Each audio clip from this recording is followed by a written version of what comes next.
नमस्कार. पुन्हा एकदा आपल्या चॅनलवर तुम्हा सर्वांचे मनापासून खूप खूप स्वागत करते. दसरा स्पेशल गुळाची कडकणी बनवलेली आहेत. तर दोन प्रकारे केलेली आहेत. मी एक पूर्ण फ्राय केलेली आहेत, म्हणजे पूर्ण तेलामध्ये तळलेली आहेत, आणि एक भाजलेली आहेत. तर ती कशी बनवलेली आहेत तर थोडक्यात तुम्हाला मी सांगणार आहे.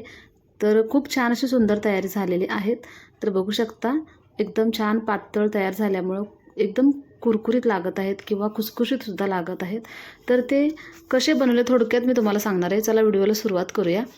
गुळाची बनवले आहेत, त्यामुळे सुरुवातीला पावशेर गुळ मी बारीक चिरून घेतलेला आहे, आणि तो गॅसवरती मी त्याचं विरघळून घेणार आहे, म्हणजे पटकन आपल्याला पीठ मळता येईल त्यासाठी. तर त्याच्यामध्ये 1 पेलाभर पाणी ओतलेलं आहे.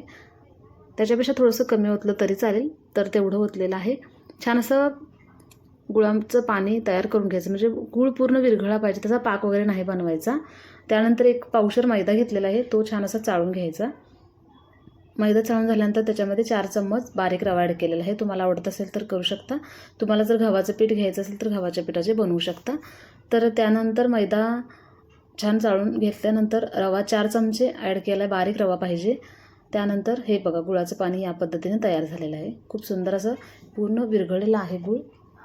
तर त्यानंतर मी 2 चम्मच बेसन ॲड केलं. बेसनमुळे आपल्या जी कडकण्या आहेत त्याला छान असा कलर येतो, त्यासाठी बेसन ॲड केलं, आणि चवसुद्धा येते छान. त्यासाठी बेसन फक्त 2 चम्मच ॲड केलेलं आहे. आणि त्याच्यामध्ये चवीनुसार थोडं पाव चमचा मीठ ॲड करणार आहे, आणि विलायची पावडर तीसुद्धा याच्यामध्ये ॲड करणार. आणि आपली कडकणी खुसखुशीत किंवा एकदम छान अशी कुरकुरीत लागण्यासाठी आपल्याला ह्याच्यामध्ये गरम तेल ॲड करायचं आहे.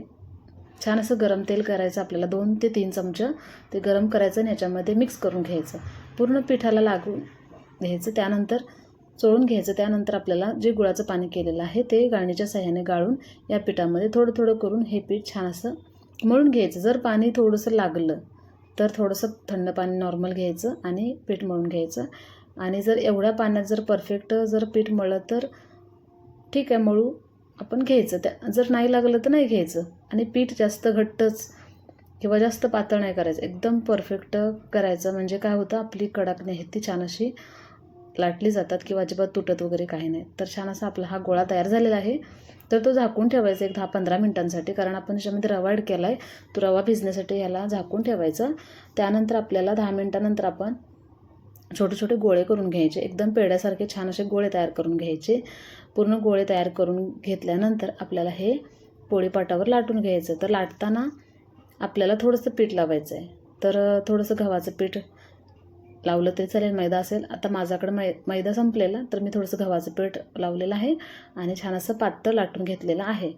तर आपल्याला हे एकदम छान असं पातळ लाटायचं. बघू शकता या पद्धतीने एकदम चपातीपेक्षाही छान, पापड कसा असतो त्यासारखं पातळ लाटायचं, म्हणजे अजिबात फुगत नाही किंवा मऊ पडत नाही, त्यासाठी पातळ लाटायचं. छान असं कडाकणी तयार होतात आपले त्यासाठी. तर खूप सुंदर असं लाटून घेतलेलं आहे. तर बघू शकता, लाटताना छान असं आपलं लाटलं गेलेलं आहे.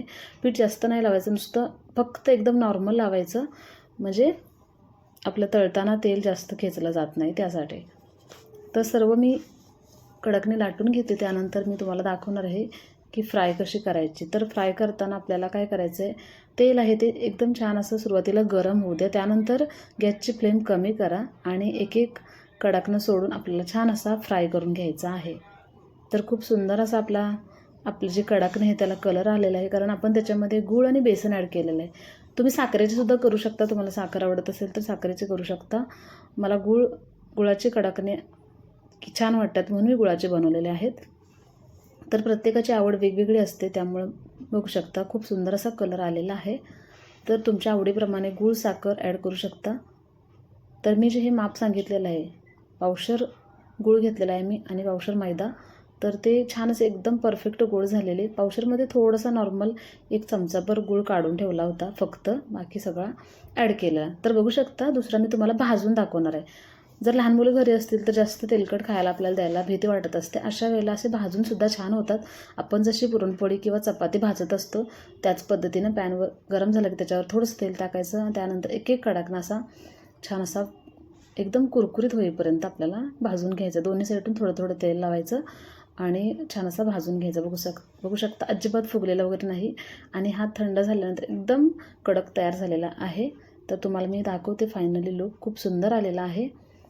तर ह्या पद्धतीने आपले पावशर मैद्यामध्ये एवढे परातभर कडाकणे तयार झालेत. हे जे साईडला दिसतात पातळ एकदम ते शेलो फ्राय केलेले आहेत आणि इकडच्या वरच्या साईडला आहेत ते एकदम डीप फ्राय केलेले असे हे कडाकणे तयार झाले आहेत.